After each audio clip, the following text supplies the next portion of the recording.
There is a, if you like, a political school of thought that is broadly these days associated with the so-called left. I say so-called left because I believe that left wing and right wing are totally unhelpful abstract concepts that don't actually describe anything of the real world. I'm not a party political creature. I do not support any party, nor would I advocate anyone else supporting any particular party. Indeed, I'm very suspicious of people who do support political parties. I mean, really? You have to accept this entire package? You agree with everything that party says? Really? Even that policy? But isn't that policy that completely different party comes up with? Yeah, anyway, that's the way I think. Why not argue everything on a case-by-case basis? I think that's better. There you go. I'm not into party politics. But anyway, broadly associated with the left is this idea that all forms of inequality are bad, and that one thing that causes inequality is people doing stuff for their children. So it is a bad thing, many will argue, that people who are well connected and rich and so forth can do so much to help their kids, because those kids will then get ahead further than other kids who are also helped by their parents, but their parents are less able. And this is an inequality. And so what they want, what they advocate, what they say they want, is for a level playing field, in that everyone gets exactly the same upbringing. Because, so they would argue, they're meritocrats. They want people who are innately better to get ahead. But wait a minute, these same people broadly associated with the left, that's your left, my right, they are also the same people who don't like the idea that genetics matters, that some people are just born innately better because they inherited better genes. That is something which at the moment the left-leaning people don't like. Admittedly, that's what the left-leaning people used to particularly like, and it was the right-leaning people who didn't like that, but these have swapped over. But it doesn't really matter. I think that's one part of the argument for why left and right don't really mean anything. But anyway, at the moment it's the left-leaning people who don't like the idea that the genetics should be important. No. It's what happens during your life that's important, is what you do and so forth. But wait a minute.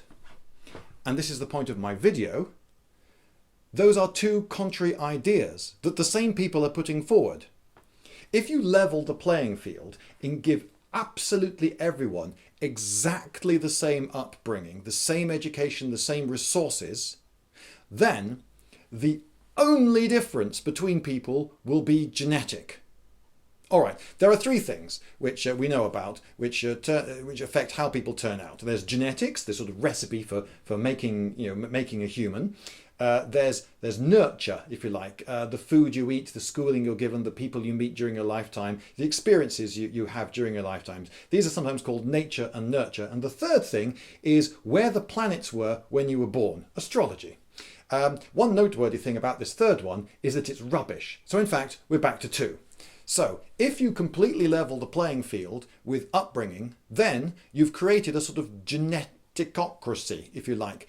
The world will be ruled by the people with the best genes because they will rise to the top because they are innately better. They will be the master race, and they will be at the top because they are the master race. So if that's what you want, you left-leaning person you, then demand a level playing field, because that is the inevitable. In fact, that's pretty much the only result that could possibly come from that.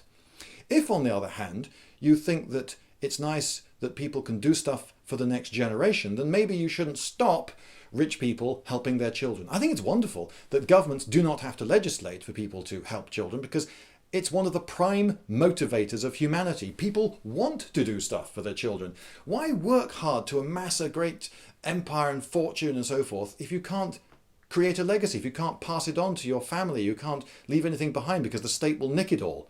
You see, that's one of the prime motivators in life, and it's something which is naturally there. Governments don't have to create it. So the point of this video is you can't hold those two views. You've got to decide, do you want the world to be one in which people are allowed to help each other and to do stuff during their lifetime to get ahead, or in which everyone is given the same upbringing, no one's allowed to give an advantage to everyone, in which case only genes matter? I put it to you that actually the world in which genes matter a bit, but also you can help people out, is probably better than both. And if you are a left-leaning person who has one of these ideas, You can't have the other. You've got to pick.